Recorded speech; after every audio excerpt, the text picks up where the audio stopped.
So I have a question. This kind of ties into the map thing. And if you look at a standard map of the world, I mean, not only is Europe the center, but also typically they have the Mercator projection. And one of the things that does is because you're taking a sphere and you're spreading it out. Yeah, taking a sphere. An oblate spheroid. You get big distortion. So things that are further north look bigger. So Europe looks bigger. Mm-hmm. Greenland looks huge. Like it looks almost the size of Africa when in fact it's maybe the landmass is like a tenth the size of Africa or something like that. But certainly it's very, very big. And what's really small and in fact basically invisible on the map are all these Pacific Island nations. And I bring this up with comparison with Greenland because, Trump does seem to be pretty serious about acquiring Greenland for a lot of important strategic reasons. So I guess my question is, what are those strategic reasons for Greenland? And then is that more strategic than our relationship with these island nations and these territories in the Pacific, which are invisible on most maps? Okay, so those are linked questions. Did any of you collect stamps when you were kids? Pogs. My parents did, yeah. Oh, God. So I'm going to show how doubly pathetic I am because this issue. So one is you're Canadian, and the other is you collected stamps. And this is the third.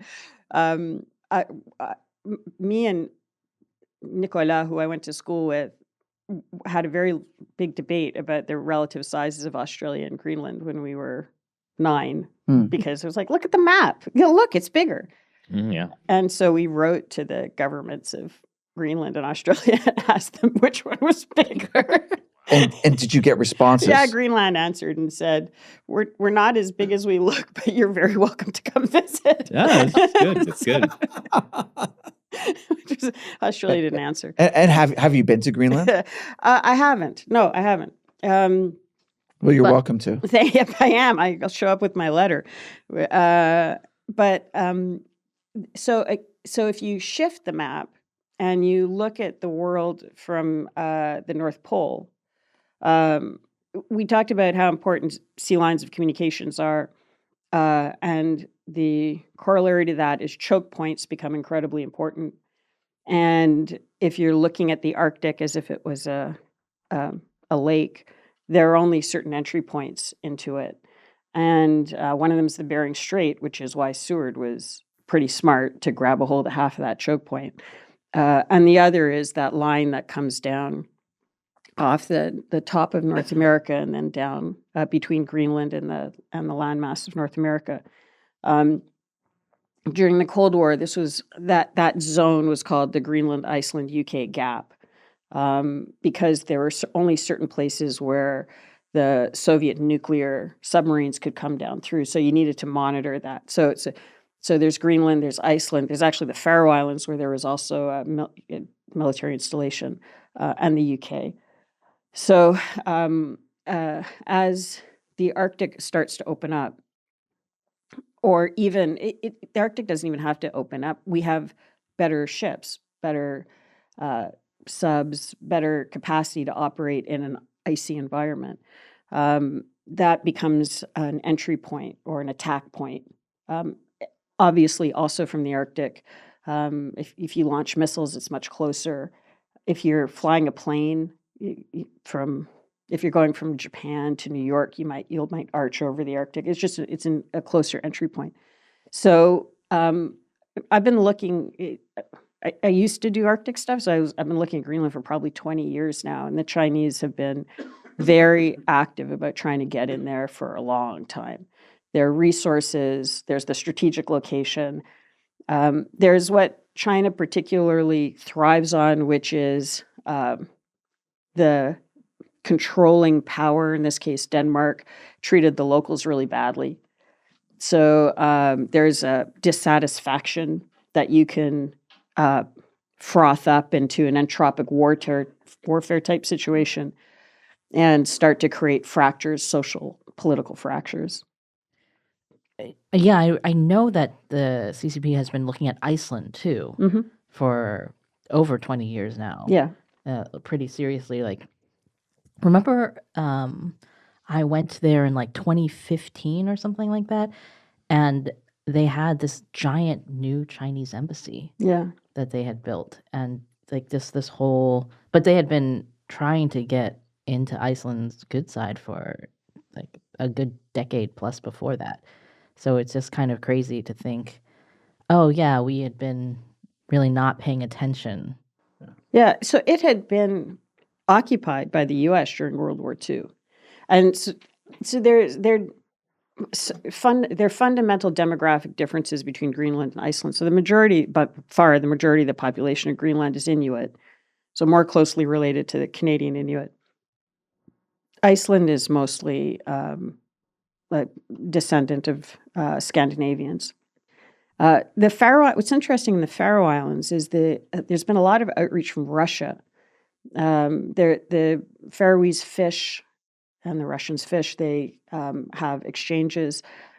They have during COVID. They were allowing Russian ships to come into port, and they brought COVID. But there's a kind of, because of the Faroese are also European descent, but they also they have a constitutional arrangement with Denmark that is similar to the Greenlandic arrangement. So Iceland is an independent country. Greenland and Faroes are self-governing entities within the Danish realm. So there are all of these. The argument that you hear President Trump make is Greenland, to the Greenlandic people, is Denmark didn't really take good care of you. We'll take better care of you, and that's true. There were cases of taking Inuit children and putting them with white families, and like all sorts of just horrible stuff. But again, the question is always, you can see Trump negotiate in real time. Remember there was, right at the beginning, there was somebody who came up and said, one of the investors, we're going to invest whatever it was, $100 billion. And he said, I hear $200 billion, like that sort of thing, right? So if what is the ultimate goal from a U.S. strategic perspective on Greenland? That it not be a threat. Right? I suspect there's also some pretty advanced research, perhaps related to the space at the U.S. base up in the north. It doesn't have to control the island to do it. So, would they want Greenland to have a compact of free association type agreement? And so the process is Greenland votes to become independent, and then it votes to have a compact of free association with the U.S. That's sort of the pathway that's being proposed. Would the U.S. want that? Would this Trump administration want that? Probably. Would it settle for a Greenland that isn't a security threat, where there's functionally strategic denial, which is a key component to the compacts, and at the same time be able to do the sort of high north research that it's doing? Yes. But if it had continued on its current trajectory, it was potentially going to become a security risk for the U.S. because of Danish inattention. So, but neither of those scenarios you mentioned have Greenland be a U.S. territory, let alone a state. Yeah, it doesn't. The most likely scenario I've heard of was compact, and it's not. If you're compact, so going back to the Pacific Islands, you mentioned there's sort of little specks on a map. What that means is it's like you can think of them as oases in a desert. Right? How valuable is an oasis in a desert? It means life. It means you can survive. Right. So if you've got a little speck of land where there's water, you can land, you can resupply, you can live. That little speck of land becomes incredibly important. This was just one clip from our hour-long podcast with Cleo. We covered a lot more, including answering some great viewer questions for her from our website subscribers. I invite you to join our community too, where you'll get your questions answered, monthly live streams, exclusive episodes, and tons more stuff. So go to ChinaUncensored.tv and become a member. I'll see you there.